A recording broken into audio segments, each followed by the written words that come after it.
Well, good afternoon, guys and gals. It's me, George, the Shade Tree Fix-It Man, and we're out here in the shop, and today we're going to be working on my son's 2001 Chrysler 300M, and it's in need of an alternator. And to get started, the first thing I did was disconnect the battery, and this is the battery ground cable up here, and it goes right down here to the battery. See that? So it's disconnected. So there's no power to the battery at all. And here's our new alternator, new used. My son picked this up at the junkyard. And as you can see, this puppy is flushed like brand new.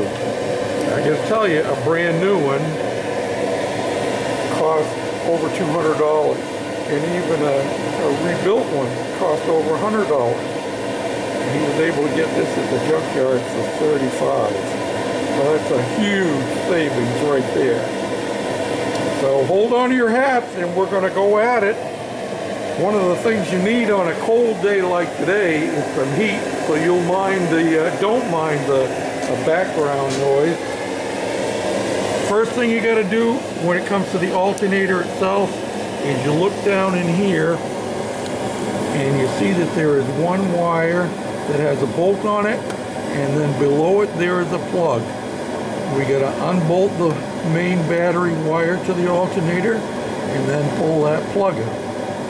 And then we'll get to unbolting it. Hold on to your hat. Okay, you can see I've got my wire unhooked and I have the plug unplugged.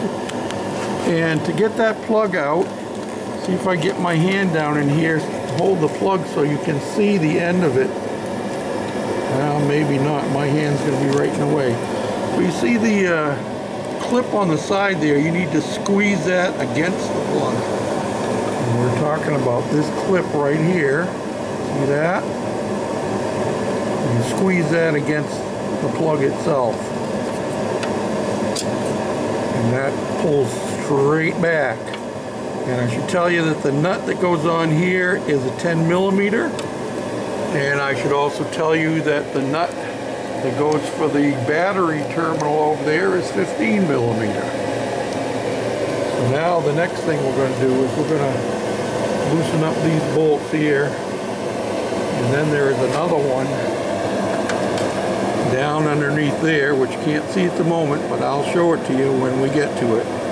That's the one that adjusts it.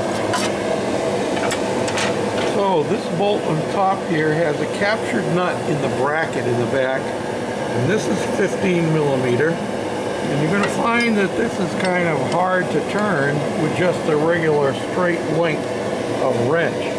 So what I do is I take another wrench, see if I can do this one-handed now, and you get that on there like that. Get that in place, and you extend your wrench that way and you give yourself a whole lot more leverage. How's that for a left-handed job? I'll get that bolt on there, we'll show you the next one. Okay, now, I don't know if you can see down in there, I have a flex socket down in there. That is on the adjusting nut for the idler pulley. See that down in there? It is very, very difficult to get at. I couldn't get enough of a turn with a regular wrench, so I'm using an air wrench to get it, and I've got it loosened up now. The other problem I'm running into is this top bolt is loose, but it doesn't come out all the way because it's hitting right against the inside of the radiator support. I'm not sure exactly what I'm going to do with that yet. I do have the bottom bolt loosened up, which would correspond to here, and I'm getting ready to pull it out, and I'm going to see what I can do from there. I gotta warn you, this is not for the faint of heart. If you don't have patience, don't try to do it yourself. It requires lots of patience, and I've had lots of different combinations of tools out here trying to figure out how to get it to work the best. Top bolt comes off very easily with an open end wrench. The one that's down underneath, I found that it worked the best with a deep socket, and I have a long adjustable ratchet. If I get it to pull out here, I can adjust the length of it to get more torque on it, and that was very helpful. But there wasn't enough room to swing a ratchet down in here because you have power steering hoses down under there, and you got this power steering container here, so it's very limited access. I thought I could try to get at it from below, but you can't even see it from below. So just be warned, I'm going to pass on my experience as I do this. There's also another brace on the back of the alternator. You can see my socket is on it right there.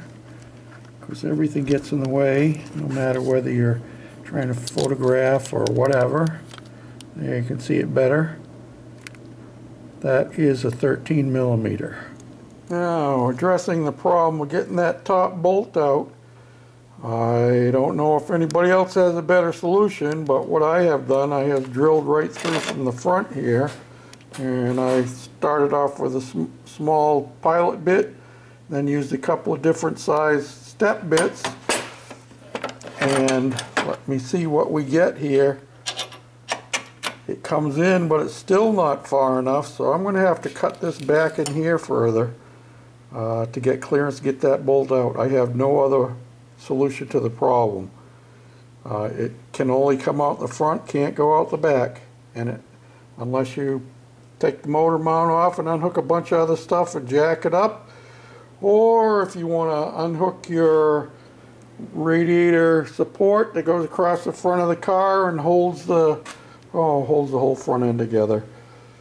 That would be the other solution. Okay, here's my solution.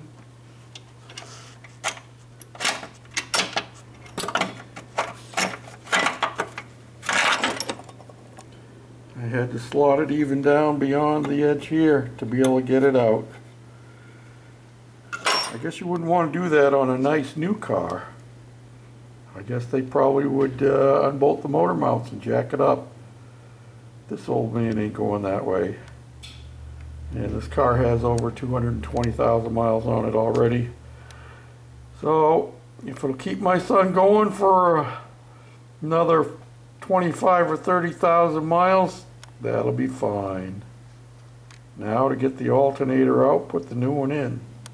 Thought I'd give you a clearer shot of that adjustment for the belt. I was hoping that it had 4 bolts going around the bracket, but it's not. It's 3. You know, they could have made it a whole lot simpler if they took that bolt and they had it come through from this side here. It would have been easy access, nothing's in the way, but no. They're going to put it down underneath. I don't know. But that'll give you an idea, and it's not pointing horizontal, it's tipping down a little bit. So you kind of keep that in mind while you're working at it. Well, we have it all back in there, and not without great difficulty. I'm thinking I have probably about